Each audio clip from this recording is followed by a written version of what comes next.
Sa Diyos sa atong kabuhi is eternal. Okay? God's divine purpose in our life is eternal. Hindi niya matapos hasta na sa katugtuban. Then, ang purpose sa Ginoo sa atong kabuhi is established.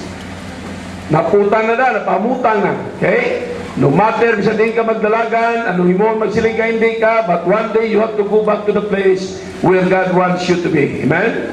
Ang mga tabo kay hindi lang natabo sa kay Nehemiah, natabo sa kay Moses, natabo sa hindi pa damo pa nga magatawan sa Diyos kag even sa atong personal nga kabuhi nagkatabo na siya. Not only that the divine purpose of God is eternal, it is established, but God's divine purpose in our life is exciting. Now, full of excitement. Tama na nga kung sundon mo lang ang tinutuyo sa Diyos sa imong kabuhi, there is no reason for you to become miserable. Amen?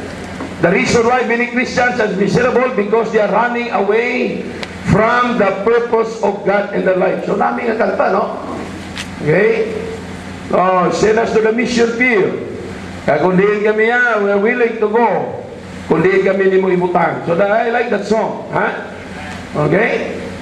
Mga kauturan, amo na, ang tinutuyo sa Diyos, di na kabubuton, human kita masave. Ang atong kabuhi, gumbunaton, kag ipagamit ta sa mga bagay ng inimayo. That's not the purpose of God. Amen? God's purpose in our life is to become profitable, maging usable kita sa likuton sa Diyos. Kaya mo nang handong kag tinutuyo sa Diyos, kay kita niya makanakan, we can be allied to those people that are in darkness. Amen? So makita na ito din when King David anointed Saul to be the first king in Israel. You can just imagine, si Saul, he was the first king in Israel. Siya naging unang hari nila sa Israel. Kag mga kauturan, ang blessing, kag oportunidad, yan nagabot siyang kinabuhi.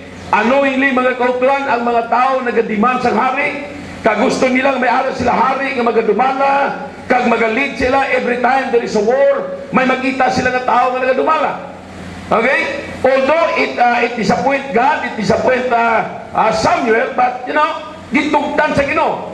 Bisan pa sa tiyak nga kay balo sila nga mangin hari nila. Isa ka hari nga hindi lamang kubitos, galop. Isa ka hari nga kung kisan pala nanawon niya siya lang kaugalingon. Mga kauturan nila, some people, ang focus nila sila kabuhi, ang ilang kaugalingon. Amen? Ilang kaugalingon. So hindi ka na iya makasurvive sa ministry. If you are self-centered, you are selfish, and your focus is only your life, one day, hindi ka na iya go forward, hindi ka na kapadayon. Because ministry is about other people. Amen? It's about other people. Christian life is not only about us, it's about others. That's the reason why Open Door Bible Baptist Church existed in Sagay, because of other people. Amen? Hindi lang kay sa aton. Human kita magkakilala kay Kristo nga aton manluluwas. God has given us the message to go. Okay? Go and tell. Muna kanta vlog, go and tell. Go and tell. Mark chapter 5, verse number 19. Siling sa Ginuya, go home to thy friends and tell them. That's our job. Amen?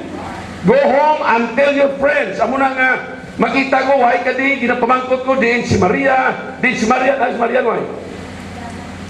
Why na? Backslide na si Maria. Di ba ikaw? Oh. Ha? Si Maria mga. Sino isa? Ha? O di na to ya, si Maria na? Di na to ya? Ilanat, lupirmi na sa ilanat tao. Ha? Kung may klase, may mag-ilanat. Why sa eskwela, binugsimana? Eskwela. Ha? Eskwela. Kung nagaling, sinig ko nga, kapamalando ko blaw. Ang Ginoo naton, our God is a generous God. Our God is good. Now, is there any reason for God not to pour out His blessing upon His people? The answer is no. But why is it, in spite of that, God withholds the blessing? Because some of God's people cannot be trusted with material things. Okay? Para estudyante ka. If you are a student, ang imo lang gid responsibilities ka buhay mo is to be faithful to God in everything. Estudyante ka, mas tutong kasi sa eskwela, di ka tutong sa Ginoo. How can God bless you? Di ba? Sold out ka sa eskwela mo, to the point ka, giubo ka na, gikataro, maglakad ka, matumba, pero may eskwela mo ka. Di ba? No. Daw galipong kurug-kurug ka na, ganyan-ganyan ka kape. Ha? No. Pero may eskwela lang eh. Why is it kapag abot sa simba, napilit mo lang kung galingon mo? Muto sila kung galingon sa agab lang? Ha? Is there something in your life, may ara balabutang sa imong kabuhi nga nakita sang Dios sa imo ha? Nga dapat ya panalanginan ka sa Dios. No. May ara. Ila pa niya nakita sa Dios yan, yung ginawa. Kabalo ka, 1 Peter, you go to 1 Peter. You go to 1 Peter chapter 4. Palilami, 1 Peter. Okay? Amo na nakita sa inyo, kita niya ni kay King Saul. Nakita niya kita niya man ni sa aton. Alright, 1 Peter chapter 4. Chapter 3, I'm sorry, chapter 3 in verse number 11. Okay, halin sa verse number 10. Pakadto sa versikulo 14. Tanawa nyo, sunda ha? Verse 10. For he that will love life and see good days, ano silingin dahil? Let him refrain his tongue from evil, and his lips that they speak no guile. Kung mayroon ka gusto yan, makita mo si mong kabuhi, maayo, ha? Sila yada, tipigan mo ang imong baba o kundila kag imong mga bibig. Let your lips or your tongue refrain from speaking guile. Kabalo mo sa word nga guile? Anong guile? Ha? Anong guile? Matao ba lang nga mahilig yan sa hambal na gusto niya palaban niya painaway? A troublemaker. Amo na ba lang pagkakita nila kay Kristo yan, there was no guile found in His mouth. You cannot hear anything in the lips of the Lord Jesus Christ that will irritate somebody. Notice yun, di ba? Di ba may mga Christian yan, nga tayo lang gamay, gusto yan. Daw ang imo sigilano, kapalitan, gusto niya, daw may maaway pala, no? Sa sigilano lang. No. Alright, look at the next verse, number 11. Look at that. Let him eschew evil. That speaks about separation. And do good. Let him seek peace and ensue it. Look at verse number 12. For the eyes, nga agad nga mo ng hambal na sa verse 10 to verse 12, verse 11, because in verse number 12, for the eyes of the Lord are over His children, the righteous, over the righteous, and His ears are open unto their prayers. But what is the last phrase? But the face of the Lord is against them that do evil. Now, pamangkuton ta ka, is there any reason, okay, for God, may ara balay sa kabutang, may butang balay sa mong kabuhi, nga nakita sang Diyos nga takus ka, takus siya panalanginan, because whether we like it or not, yeah, God will answer our prayers, amen? Klaro man eh. Oh. Now, amo niya ang failure ni King Saul. There was a point in his life nga, kabalo ka, ang gusto lang sa Ginoo sa aton, kabalo ka mo, no? Trust, when we walk with the Lord, di ba? In the light of His Word, what a glory He sheds on our way. And listen, while we do His good will, He abides with us still. Only when we trust and obey. trust and obey, for there is no other way but to trust and obey. Oh. So, ang mga Kristiyano, nagasalig nagatuman? No. Damos mga Kristiyano, way na nagasalig, way pa nagatuman. Way na nagasalig. Trust and obey, for there's no other way but to trust and obey. So sa ginbasa naton sa 1 Samuel chapter 16, ang ibasa naton diriya, ang kasubo na lang ni Samuel, ang iyang disappointment for what happened to the one that was being anointed as king.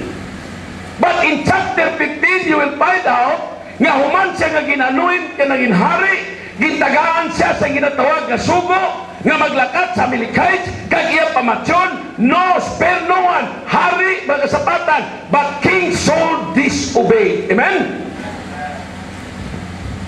Karon niya, no problema ta sa Christian life, idali. Disobedience. Disobedience. Why ka simba, you're a disobedient Christian. Yaw lang, God bless you. Simbayan, not forsaking the assembling of ourselves together. Hindi man ta katulikugon. Walang katulikugon Christians. Oh. Ang ginasunod na prinsipyo, hindi ibang tao sa tao. Ginasunod na pulong sa Diyos. Amen? Ang ginasunod na prinsipyo sa Diyos sa Bible. Pagabot sa simba, may kamanan Ginoo, not forsaking. Pagabot sa giving, return, bring, yield the tithes into the storehouse. Pagabot iya sa adlaw-adlaw naton niya pag kinabuhi iya, teaching us, nga i-deny naton ang mga ungodliness. Teaching us, denying ungodliness, we should live, soberly, watchful. Nga magbantay ta, because Satan is like a roaring lion seeking whom he may devour. You are in school, you are not careful, diliway ka nagabantay, one day, ang nagapodopod si man-believer, na-develop ka, nagaluyag sa imo, then, amat-amat, nagakuha ang imo strength sa espirituhanon ng mga bagay, then one day, you will be discouraged and backslide. Amen? Why? Inclination mo kalibutan, when we study deeper karong hapon, sa sining, purpose ang Ginoo sa atong kabuhi. It's not God's purpose in our life to fail. Tandaan nyo na, you fail because you disobey. Is it God's will for you and for me to fail? No. But why is it that many Christians fail? Disobedience.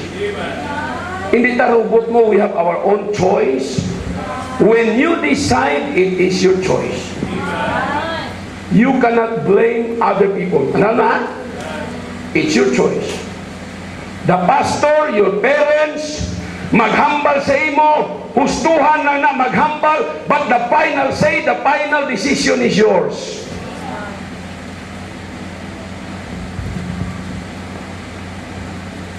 Dire sa pulpit, ginawali.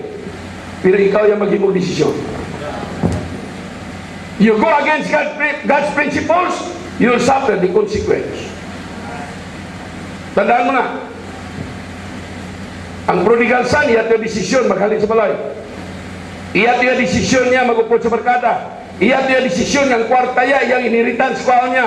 It was his choice to use that money for the wrong reasons. It was his choice to go to a far country. Kaya anong natabo sa iya? He failed. Di siya nagbalik. Siya balay. Di siya nagkanto kay papa niya. Di nagbalik ang iya strength, di nagbalik ang kalipay, di nagbalik ang tanan sa ila balay. You cannot find joy in the world, in this world. Amen? You cannot find real friends sa sining kalibutan. Tandaan mo na. So when you will be in college, risky. Mag-college ka na, risko. Especially Bacolod, Cebu, Iloilo, din pa, Manila, mag-obra ka, risko. But you know what? The only thing that can help you is the Word of God. The place that can help you is the house of the Lord. Tandaan nyo na. Oh. So magita na niya, while God is watching, the eyes of the Lord are over the righteous. Iginalandaw niya ka, and it breaks the heart of God knowing that you are not obeying His word. Amen? Karong Domingo nga adlaw, you've heard the message. But what kind of life you're going to live on Monday? What kind of life you're going to live on Tuesday? What kind of decisions you're going to make this week? Because nobody watches you except God. Why kaya di FBI kag mga secret agent ka magsunod-sunod sa inyo? You have to make your own decision based upon the Word of God. Amen? Dili ba siyang tingning? Alright, he failed. Why? He disobeyed. When King Saul disobeyed, everything was not alright. Dila nagsugod ang iyang kinabuhi. But even though itagaan siya sa Diyos another chance, and again, he failed again. Ano namang failure yung liwat? Ano namang failure yung liwat sini? Kung hindi mo pala yun nung pagbasa ni. Ano po yung nadason niya ng failure? Nang magkanto na sila sa patag sa pag-inaway, nagsiling si Samuel, wait for me. We are going to sacrifice unto the Lord before you go. But what happened, Samuel was, ano siya? Na-delayed siya. Another failure ni King Saul was that ang trabaho sang pastor niya, trabaho sang propita, ginintrahan niya, just to display nga siya hari, he can do everything. No. There are works of the pastor that you cannot do. Amen? Tandaan nyo na yan. So, there are some Christians that they are trying to, trabaho sa pastor, intrahan pa nila. Like King Saul, trabaho ni Samuel, intrahan niya.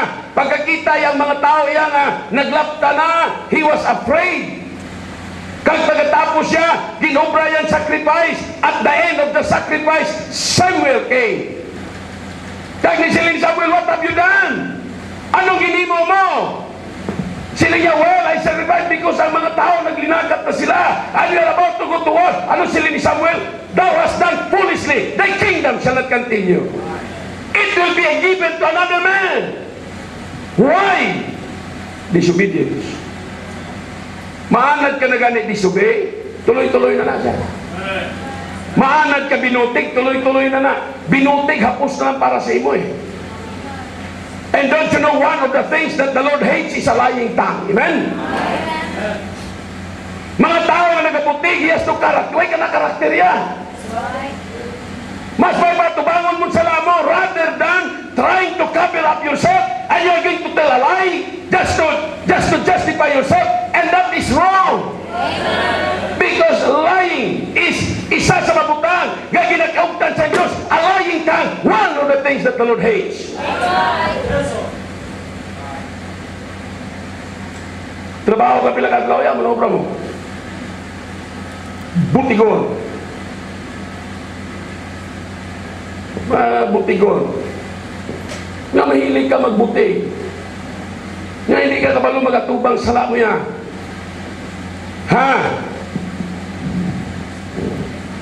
Alright. Now let's go to number 1. Go back to 1 Samuel chapter 16. Una nga gitun-an naton Samuel's disappointment. What was the disappointment of Samuel? Number 1, he was disappointed with Saul's way of life. Ang ginawi ni Samson, ni Saul, it disappoints Samuel. Why? His answer, ang sabat, hindi amo. He was trying to justify himself because of his answer. He was used to tell a lie. He was used to cover up himself sa mga sala nga nahimo niya. Di na magkita, pastor. Okay, go to 1 Samuel chapter 15. Go there. Okay? Chapter 15. Verse 20. Halin sa versikulo 19. Sila ni Samuel sa iya, in verse number 19, wherefore then didst thou not obey the voice of the Lord, but didst fly upon the spoil, and didst evil in the sight of the Lord? And Saul said unto Samuel, yeah, I have obeyed the voice of the Lord. Ginambala na gid siya sa propita ya, why ka nagtuman? Kay siling sang Diyos siya, you have to kill the king, you have to kill everybody, spare no one, but you spared Agag the king, you spared sa mga kasapatan ng mga tambok. Siling yan sa verse number 20. Siling yan verse number 20. Yeah, I have obeyed the voice of the Lord and have gone the way which the Lord sent me. Gikadto ko yung lugar na ginsiling sa Ginoo and have brought Agag the king. Kang gidala ko yung hari niya si Agag, king of Amalek, and have utterly destroyed the Amalekites. But the people took of the spoil, sheep and oxen, the chief of the things which should have been utterly destroyed, to sacrifice unto the Lord thy God in Gilgal. And Samuel said,